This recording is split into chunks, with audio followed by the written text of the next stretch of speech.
આમોદ જંબુસર વિધાનસભા વિસ્તારમાં લોકસભાની ચૂંટણી નજીક આવતા રાજકીય પાર્ટીઓ દ્વારા ચૂંટણી પ્રચારનો ધમધમાટની શરૂઆત।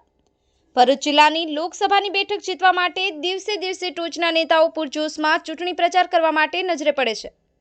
આજરોજ આમોદ શહેર ખાતે આમ આદમી પાર્ટીના ગોપાલ ઇટાલિયા અને ઇન્ડિયન ગઠબંધન દ્વારા નક્કી થયેલ આમ આદમી પાર્ટીના ઉમેદવાર ચૈત્રભાઈ વસાવા તેમજ ભરૂચ જિલ્લા કોંગ્રેસ પ્રમુખ રાજેન્દ્રસિંહ રાણા તેમજ અન્ય આગેવાનો દ્વારા ભારતીય બંધારણના ડોક્ટર બાબા સાહેબ આંબેડકર સાહેબની પ્રતિમાને ફુલાર કરી આમોદ ખાતે આવેલ ગોલ્ડન હોલમાં તાલુકાના આગેવાનો સાથે ચૂંટણી પ્રચાર કરવા માટે મીટિંગનું આયોજન કરવામાં આવેલ હતું। ચૈત્રભાઈ વસાવા દ્વારા ભાજપ ઉપર પ્રહાર કરતા જણાવેલ કે નરેન્દ્ર મોદી દ્વારા ઇલેક્શન જીતવા માટે મતદારોને યુવાનોને રોજગારી આપીશું, મોંઘવારી ઘટાડીશું, ખેડૂતનું દેવું માફ કરીશું, અબ અચ્છે દિન આएंगे જેવા ખોટા વચનો આપી પછી કાંઈ કરતા નથી અને આ વખતે મારું પરિવાર શબ્દ લઈને આવ્યો છે, પરંતુ આ વખતે મતદારો તેમની તાનાશાહી ચલાવી લેશે નહીં તેમ જણાવેલ હતું।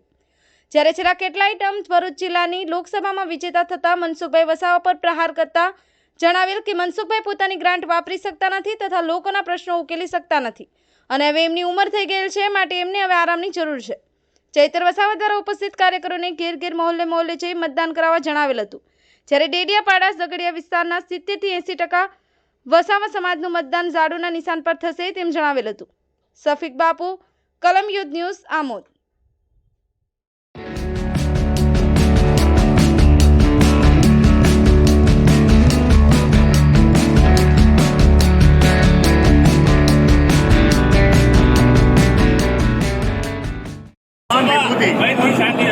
આજે બાબા સાહેબ આંબેડકરની જન્મ જયંતિ નિમિત્તે સાચી શ્રદ્ધાંજલિ આપી આજના દિવસે આમોદ નગરમાં આમોદ તાલુકા અને શહેર કોંગ્રેસ સમિતિ આયોજિત મહાસંમેલનમાં સ્વયંભૂ હજારોની સંખ્યામાં લોકો ઉપસ્થિત રહ્યા છે। ચિત્તરભાઈ સાથે સંવાદ કાર્યક્રમમાં બધા ઉપસ્થિત રહ્યા છે।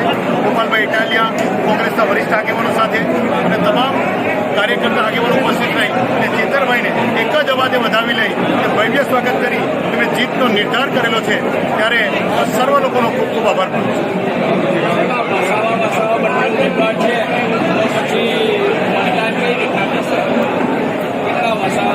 આ કોઈ જ્ઞાતિનું ઇલેક્શન નથી, વિચારધારાની લડાઈ છે। અસત્ય સામે સત્ય લડી રહેલું છે।